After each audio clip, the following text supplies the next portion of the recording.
Olá a todos, queridíssimos e queridíssimas, amigos do Evangelho da Noite. Estamos aqui mais uma vez reunidos para fazer um maravilhoso culto do Evangelho da Noite, tá? E hoje, que é o dia 9 de março de 2023, nós vamos fazer o culto do Evangelho da Noite, dando prosseguimento ao capítulo 12 de Marcos, etc, etc. E aí, como sempre, a gente no início faz a leitura de uma página inspiradora que possa elevar a nossa vibração, né, mental, principalmente, para fazer essa conexão com o plano astral superior e poder receber essa visita na nossa casa, poder receber todo esse povo espiritual dessas falanges franciscanas do Evangelho da Noite, da Aliança da Fraternidade, e os trabalhadores do Evangelho da Noite que vêm tão amorosamente nos trazer vibrações maravilhosas, fluidos balsâmicos e fazer uma verdadeira faxina na nossa casa, fazer uma verdadeira higienização, sabe, com álcool 70 espiritual, para eliminar todos os germes e bactérias. Sabe lá o que é isso?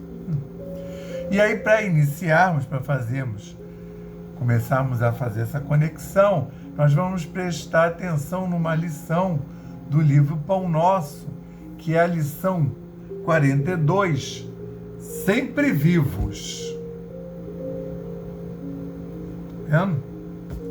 E você não sabe da maior. Quem falou isso foi Jesus em Marcos. Quer ver? Ora, Deus não é de mortos, mas sim de vivos. Por isso vós errais muito.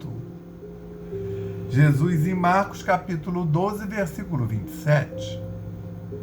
Considerando as convenções estabelecidas em nosso trato com amigos encarnados, de quando em quando nos referimos à vida espiritual utilizando a palavra morte. Nessa ou naquela sentença de conversação usual. No entanto, é imprescindível entendê-la não por cessação, e sim por atividade transformadora da vida. Espiritualmente falando, apenas conhecemos um gênero temível de morte, a da consciência denegrida no mal, torturada de remorso, ou paralítica nos desempenhadeiros que marginam a estrada da insensatez e do crime. Tá vendo? Vou repetir essa frase, vale a pena, né? Ou paralítica nos despenhadeiros que marginam a estrada da insensatez e do crime. É o tipo de morte terrível que a gente conhece, um deles. E chegada a época de reconhecermos que todos somos vivos na criação eterna. Em virtude de tardar semelhante conhecimento nos homens, é que se verificam grandes erros. Em razão disso, a Igreja Católica Romana criou em sua teologia um céu e um inferno artificiais. Diversas coletividades das organizações evangélicas protestantes apegam-se à letra, crentes de que o corpo, vestimenta material do espírito, ressurgirá um dia dos sepulcros, violando os princípios da natureza. E inúmeros espíritos e inúmeros espíritas nos têm como fantasmas de laboratório ou formas esvoaçantes, vagas e etéreas, errando indefinidamente. Errando é vagando, né? Quem passa pela sepultura prossegue trabalhando, e aqui quanto aí, só existe desordem para o desordeiro.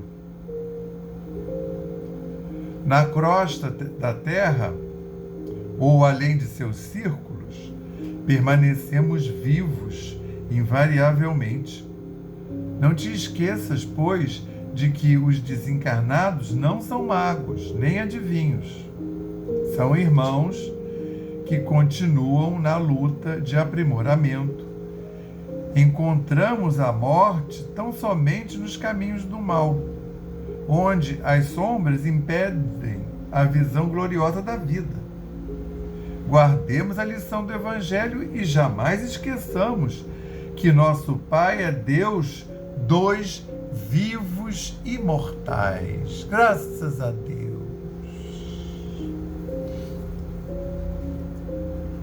Graças ao Cristo de Deus e graças ao Espírito Santo de Deus. Não é? E graças também, sabe a quem? Ao nosso patrono São Francisco de Assis, que tão amorosamente vem com a sua falange espiritual nos envolver, nos abraçar, nos conduzir, nos atender neste momento de luz e de conexão que estamos tentando empreender, fazendo o nosso melhor. Então, e também graças à egrégora da Aliança da Fraternidade do Evangelho da Noite, aos nossos guias e protetores espirituais e anjos da guarda, todos aqueles espíritos amigos individuais e de família, e todos aqueles outros trabalhadores do Evangelho da Noite que vão tão amorosamente, nesse momento, nos envolver e nos conduzir através desse culto maravilhoso que vai trazer-nos essa vibração quintessenciada até o nosso lar, de forma a poder beneficiá-lo, tanto física quanto espiritualmente, e também a todos aqueles que conosco convivem, principalmente os familiares, dentro da mesma psicosfera.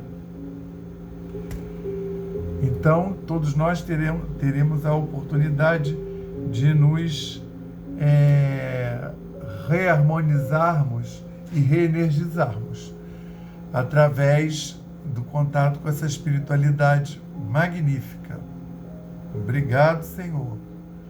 Que nós possamos, então, em recebendo bem essa espiritualidade, dar por iniciado o Evangelho da noite de hoje, né, com a permissão do Cristo, dizendo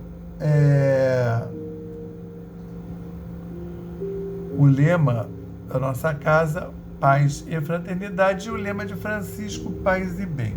Graças a Deus. Então nós vamos dar continuidade ao estudo do Evangelho de Marcos, no capítulo 12, onde paramos na outra vez. A gente parou no versículo 38.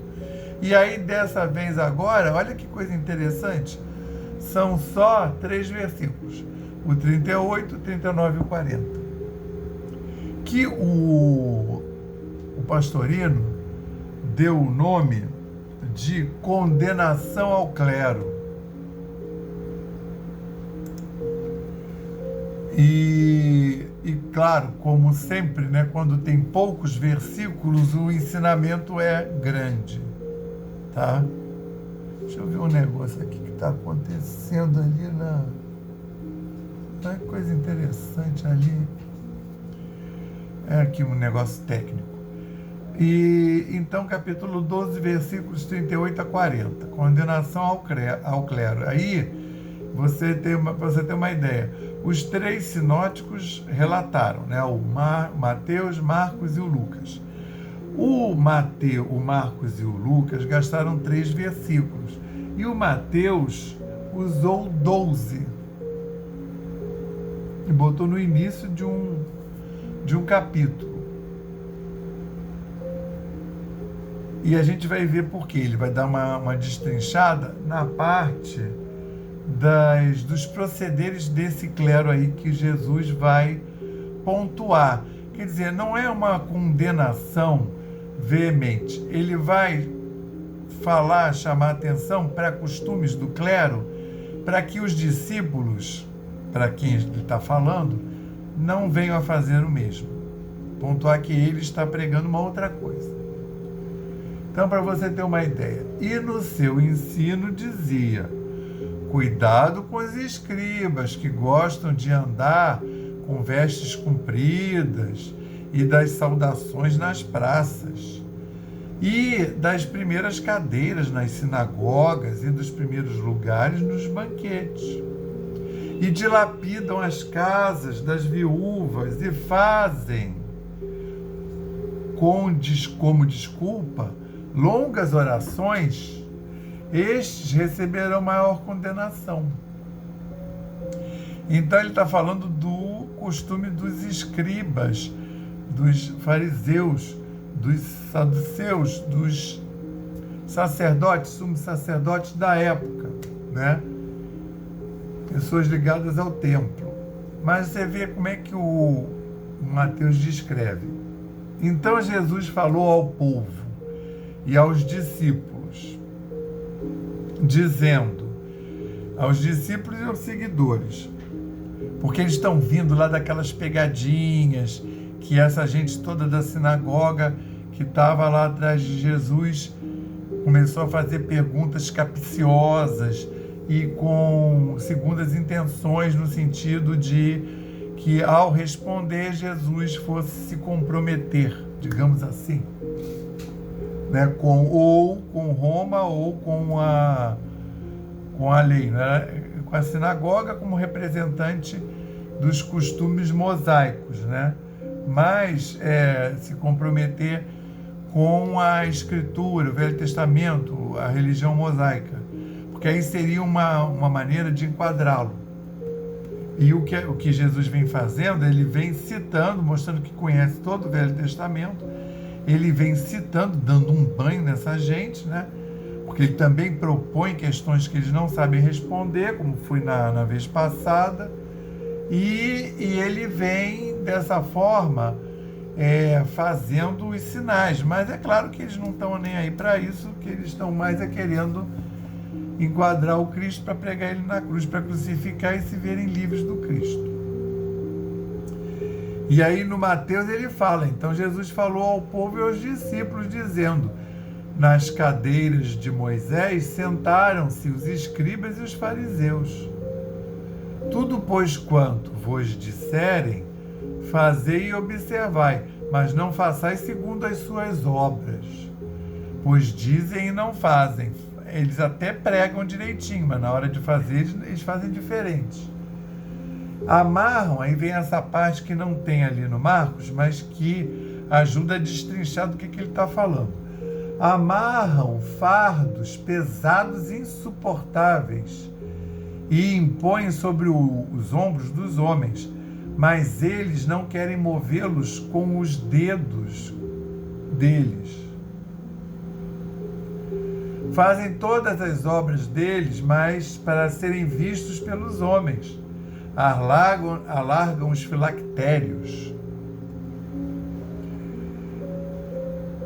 Alargam os filactérios delas, das sinagogas, e alongam as túnicas. E gostam dos primeiros lugares nos banquetes e das primeiras cadeiras na sinagoga, e das saudações na praça, e de serem chamados de mestre pelos homens. E aí ele fala: mas vós não vos chameis mestre, pois um só é vosso mestre, e todos vós são irmãos. Todos vós são irmãos. E não chameis ninguém vosso pai sobre a terra, pois um só é vosso Pai, o celestial. E nem vos chameis mentores, porque vosso mentor é um só, o Cristo. O maior de vós será o vosso servidor.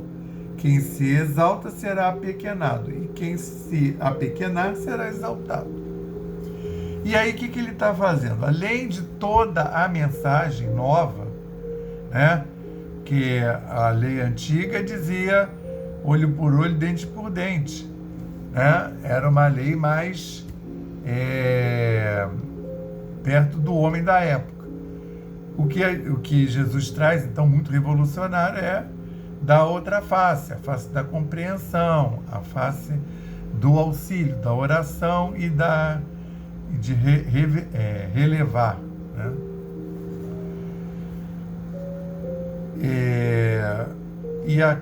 Aí isso tudo já é uma mensagem poderosa e difícil de absorver, tanto é que nós até hoje não absorvemos, né?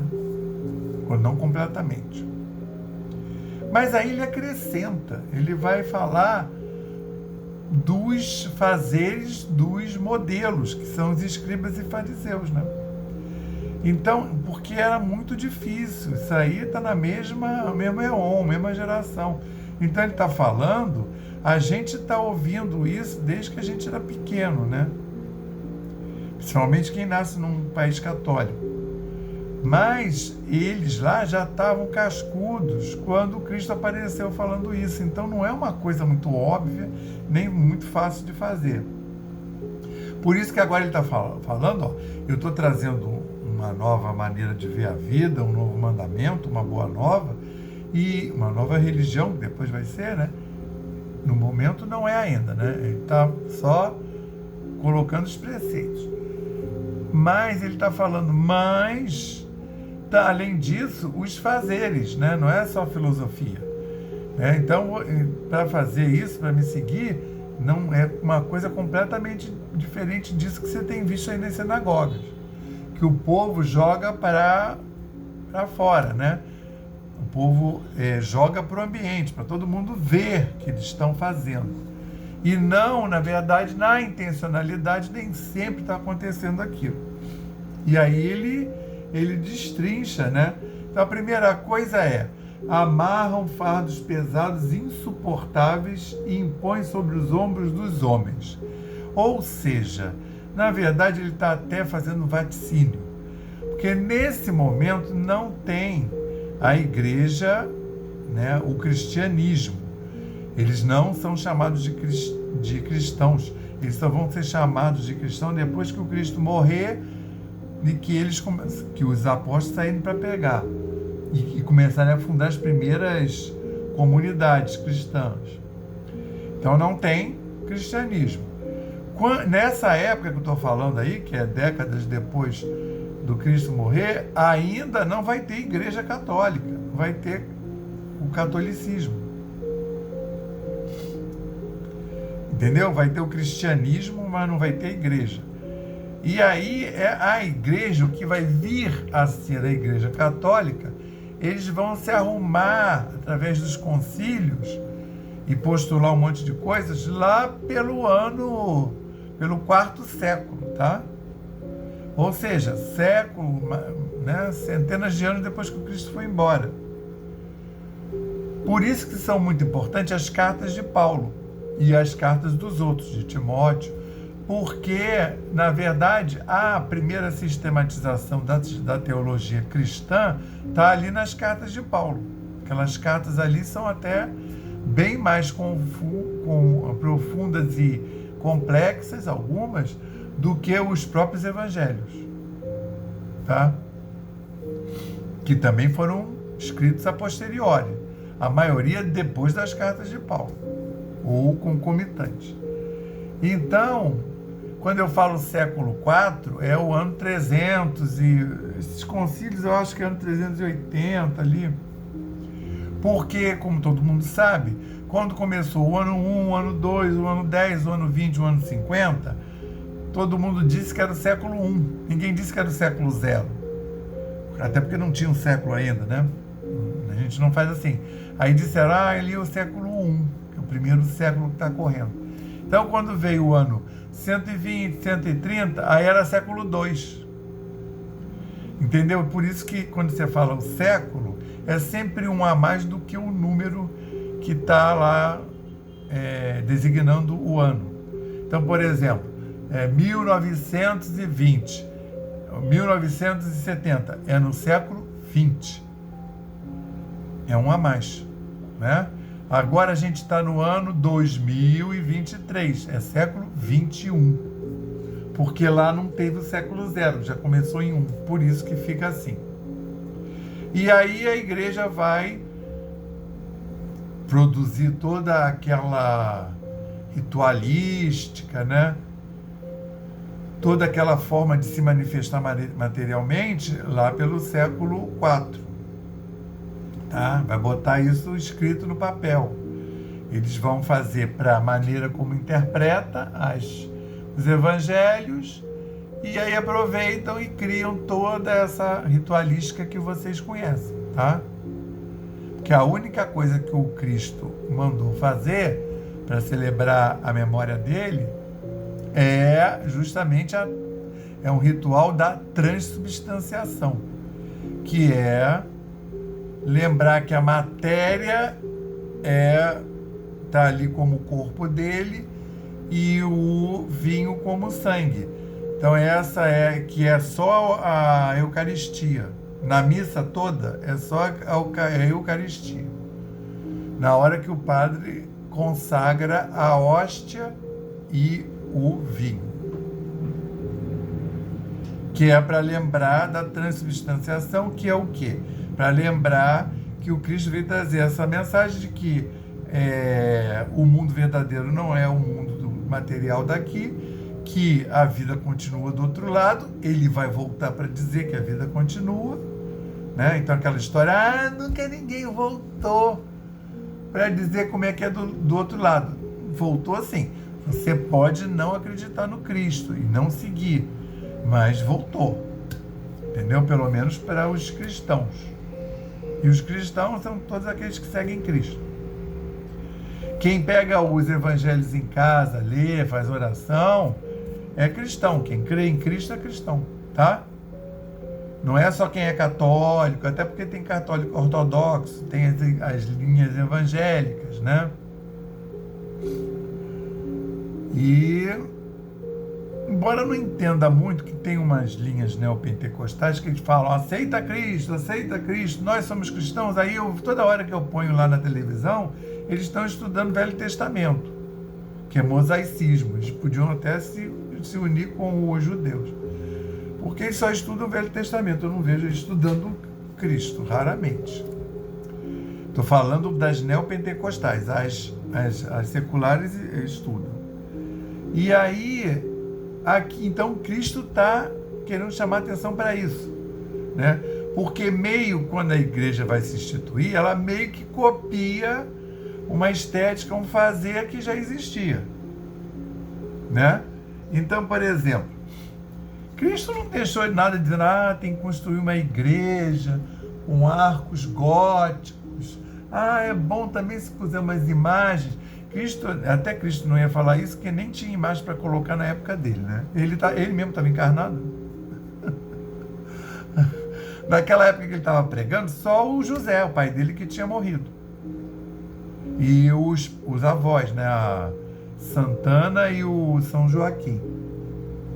Que o resto estava tudo encarnado. Né? Os apóstolos encarnados. Eu adoro São Judas Tadeu. Eu adoro São Tiago. Mas estava todo mundo encarnado. Maria estava encarnada, Pedro, João, o próprio Cristo. Entende? Então essa estética foi toda criada depois. E aí começaram a inventar coisa. Essas coisas que foram todas inventadas. Você não... olha! Que aí inventaram um pecado. Que aí você está sempre em débito com Cristo. Leia-se igreja. E aí eles fizeram tudo diferente do que está escrito aí. Então essa questão, olha, que gostam de andar com vestes compridas. Então inventaram todas aquelas vestes que você conhece. Tá? Não estou falando de uma religião só não, estou falando de todas. Todas essas que têm veste especial. Então, assim, na verdade não precisa. Ajuda você se imbuir, entendeu? Então, veja bem, eu não estou falando mal, não, tá? Embora o nome da passagem seja condenação ao clero, na verdade, nem eu, nem o Cristo estão condenando nada, né? Deixa eu ver como é que tá. Eu estou com uma blusa clara hoje, eu não estou vendo a hora direito. Aí, eu não estou condenando nada, não, tá? A gente está só chamando atenção para a gente ver o que realmente é necessário. O que fica. E aí, o que acontece? As vestes, mas aí foram vários modelos, antes da Páscoa, não sei quantos dias, aí tem o ano 1, a semana 1, aí veste todo mundo roxo, aí depois, não sei quando, veste todo mundo vermelho, repara nas roupas lá dos padres. E aí todo mundo está no altar, combina, veste roupa combinando, quando é lugar grande, que está sempre recebendo o padre de fora, como é o Santuário de Aparecida, ele já tem aquela rouparia toda, tem para padre gordo, padre baixo, padre magro, vai todo mundo direitinho, né? Nos trinques, todo mundo combinando, às vezes tem 20, 30 no altar, ainda tem um povo que vai ler, né? Então, não é isso aí que, cuidado com os escribas, que gostam de andar com vestes compridas, e as vestes foram se acompridando, né? E das saudações na praça, a pessoa aí gosta, tá passando na praça, aí vem beijar o anel, aí já inventaram o anel. Aí vem beijar anel, né? Das primeiras cadeiras nas sinagogas, e dos primeiros lugares nos banquetes. Então tem uma hierarquia. Inclusive eu citei lá o Santuário de Aparecida, tem 30 pessoas no altar, mas aquilo ali tem uma hierarquia para sentar. Né? Tem um celebrante, se vier um arcebispo, aí vai sentar num determinado lugar, mesmo que não é de lá. Se tiver o de lá, vai sentar aqui. Aí os outros que não couberem no altar vão sentar nas cadeirinhas lá em volta, tá? Tem um verdadeiro, como é que chama? Um protocolo, né, para isso tudo. Estou falando até para a cor das roupas, né? E aí ele está falando disso, mas isso tudo foi criado depois. No caso das sinagogas, é claro que já existia porque vem lá, né? O Velho Testamento tem 1.600 anos. Eles tiveram 1.600 anos para criar tudo que eles queriam. Chapéu, nem sei se tinha anel, né? Aí, para você ver, e aí o que eles falam? Agora em Mateus que destrincha. Amarram fardos pesados e insuportáveis e impõem sobre os ombros dos homens, mas eles não querem movê-los com os dedos deles. Fazem toda a obra deles para serem vistos pelos homens. Alargam os filactérios delas e alongam as túnicas. Filactérios é um baú de couro onde guardavam os livros. Os livros eram pergaminho, né, enrolados. Eles guardavam. Aí tem um povo que diz que era o lugar, esse lugar que ficava ali no altar, que as escrituras todas dentro do Santo dos Santos, né? Mas no Santo dos Santos tinha um ritual para entrar e tirar as coisas, e não era com frequência. Então os filactérios abrigavam esses rolos que eram usados no dia a dia, mas também tinha os caras que levavam para casa para ler e usavam, carregavam, era na mão esquerda, botava aqui o baúzinho de couro com as escrituras, né, apoiado aqui na cabeça, e andava com aquilo. Você vê como é que a gente continua fazendo a mesma coisa. Seria aquela Bíblia de sovaco dos crentes? A gente não sabe se ele leu ou não, mas ele leva ali embaixo do braço, né, quando ele vai lá para o culto. Agora tem menos crentes fazendo isso, mas naquela época levava o filactério. Olha, porque o livro era diferente, eram os rolinhos, né? Então eles alargam os filactérios, né? E alongam as túnicas e gostam do primeiro lugar nos banquetes e das primeiras cadeiras nas sinagogas e das saudações na praça e de serem chamados mestre pelos homens. Entende? Reverência. Então você repara que não mudou muito, né? Porque a gente continua gostando de uma reverência. Mas eu não tenho nada disso no centro. No centro não tem nada disso? Tem. Não tem as roupas de túnica comprida. Se bem que alguns centros têm roupa, né? Mas tem aquela, vamos dizer, tem uma ritualística, né? Supostamente os da casa, os mais importantes, sentam lá na frente, sentam na mesa, né? O papa-mesa, né? E eu não estou condenando ninguém, eu estou dizendo que a gente tem a mesma prática, eu estou fazendo uma observação, né? Como Cristo fez lá naquela época, dizendo, olha, não precisa disso, né? Não tem nada a ver com o culto, com a ligação. Pensa bem, vocês estão fazendo a ligação agora em casa, né? Com essa espiritualidade superior. Estão recebendo a espiritualidade superior em casa. Então, qual é a ritualística? É essa que eu estou fazendo aqui. Tem que fazer uma prece de abertura, ler uma página, fazer uma prece de abertura. Depois vai ter o passe, que durante o passe você pode botar um copo d'água para fluidificar. E depois vai ter a prece de encerramento. Então, mas como é que vocês estão? Se vocês estão ouvindo esse culto deitados, nus? Pode. Né? É a conexão possível de cada um. Entende o que eu estou dizendo? Que o importante é seguir mentalmente o culto e não é tanto o entorno. Claro, quando você for lá na Aliança da Fraternidade ou numa missa que alguém te convidou, é claro que você não vai com seu pijaminha, com a sua pantufa ou nu, né? Porque tem uma questão social. E aí você ia causar um escândalo, desviar as atenções. As pessoas iam achar que você está maluco, iam querer te internar, melhor não. Né? Deixa para fazer isso em casa, quando você reza. Quando você reza, qual é a regra para você rezar? Você está lá tomando banho e está dando um alto passe, aproveitando a água que está caindo para levar os miasmas. Entendeu? O que vale é a conexão. Agora, eu não estou dizendo que você pode rezar um terço assistindo a novela das 9. Que aí não é questão de postura externa, é uma questão de postura interna, que é o que o Cristo está chamando a atenção.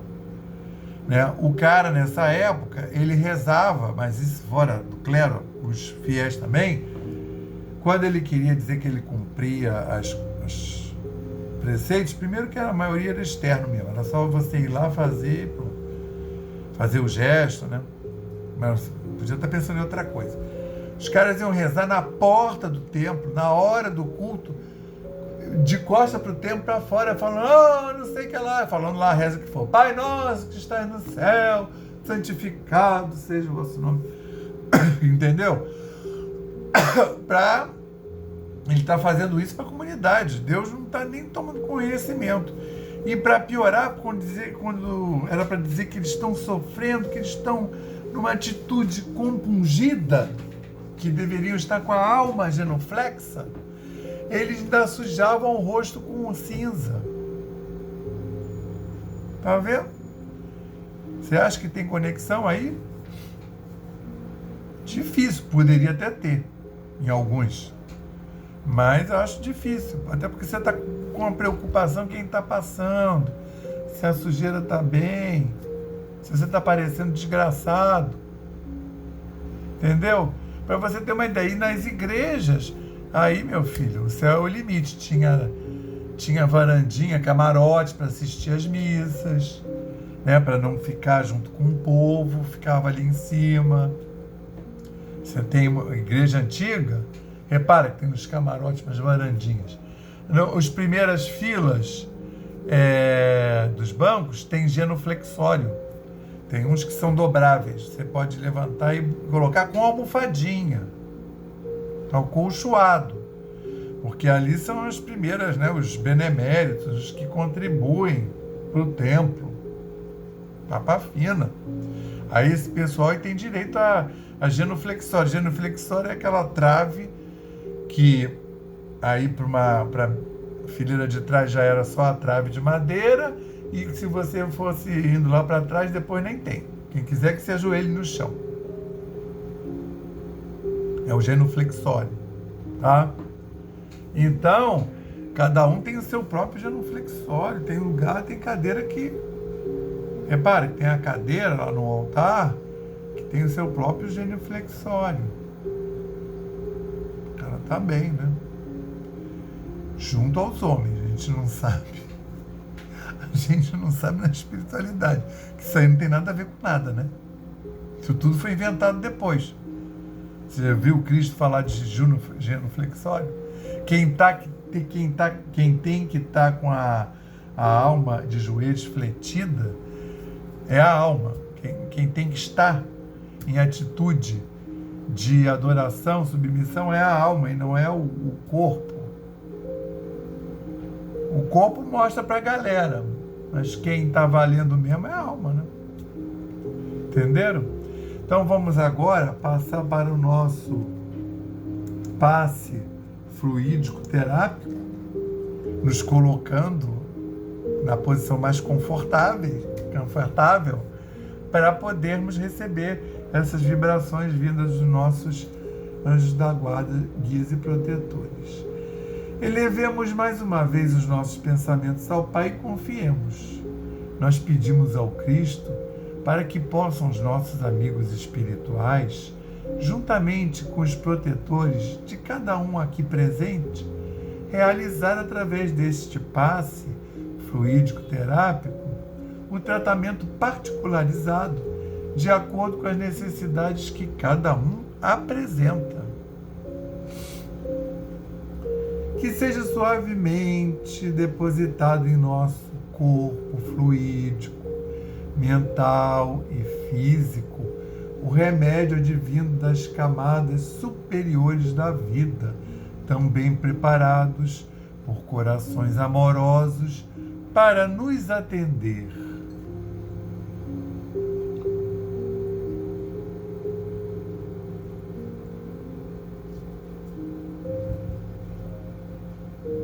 Rogamos ainda que os benefícios deste passe se estendam aos nossos lares, envolvendo de forma carinhosa nossos familiares, parentes e amigos, proporcionando-lhes igualmente tratamento eficaz.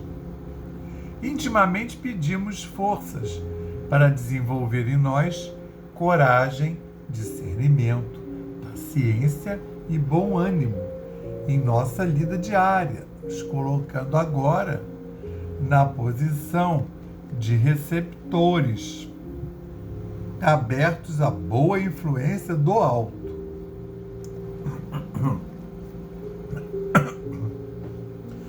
Alentando a nossa consciência de que somos seres oriundos e viventes no universo de Deus. Agradecemos a nossa coexistência com o nosso próximo e a atual reencarnação, que nos colocou em contato com os elementos indispensáveis às nossas necessidades de evolução, rogando inspiração para que possamos aproveitar a oportunidade da mesma para exercitar o perdão e a busca sincera pela harmonização íntima, sem deixar de atender aos reclames da lei de progresso e evolução.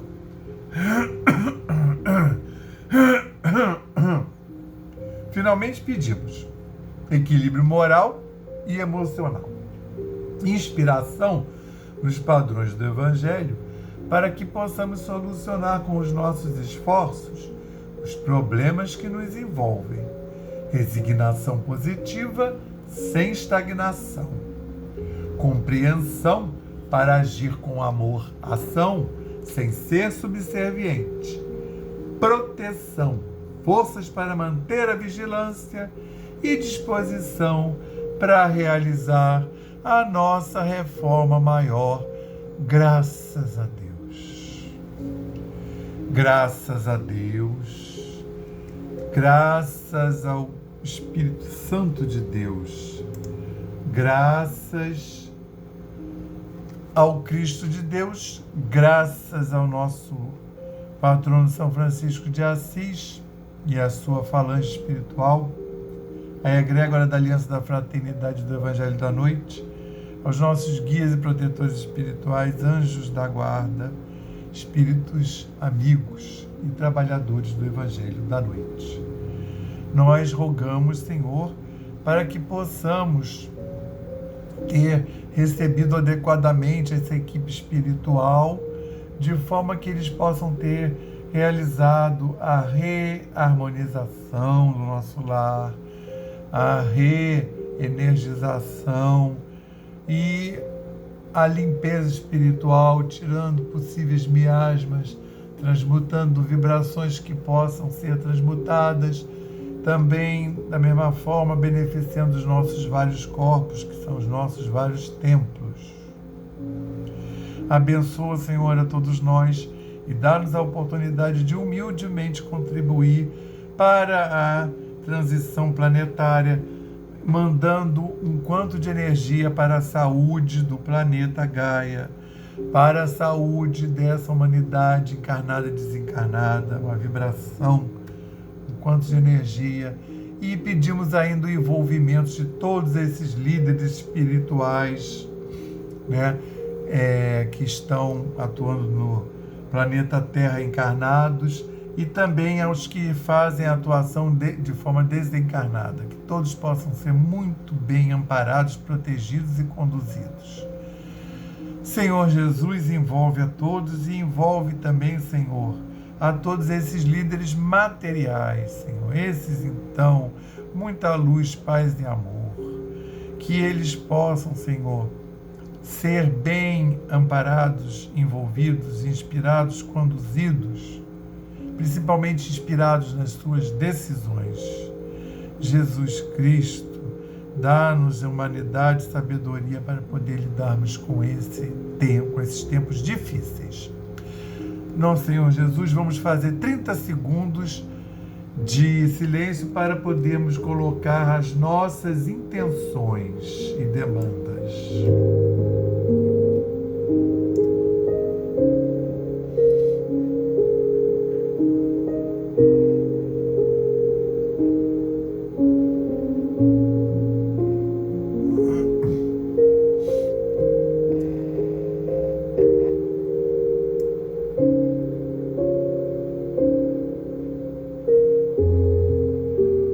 Senhor Jesus, dá-nos a permissão para encerrar o culto do Evangelho da Noite de hoje, dizendo o lema da nossa casa: paz e fraternidade, e o lema de Francisco: paz e bem. Dá-nos uma boa semana na graça do Cristo.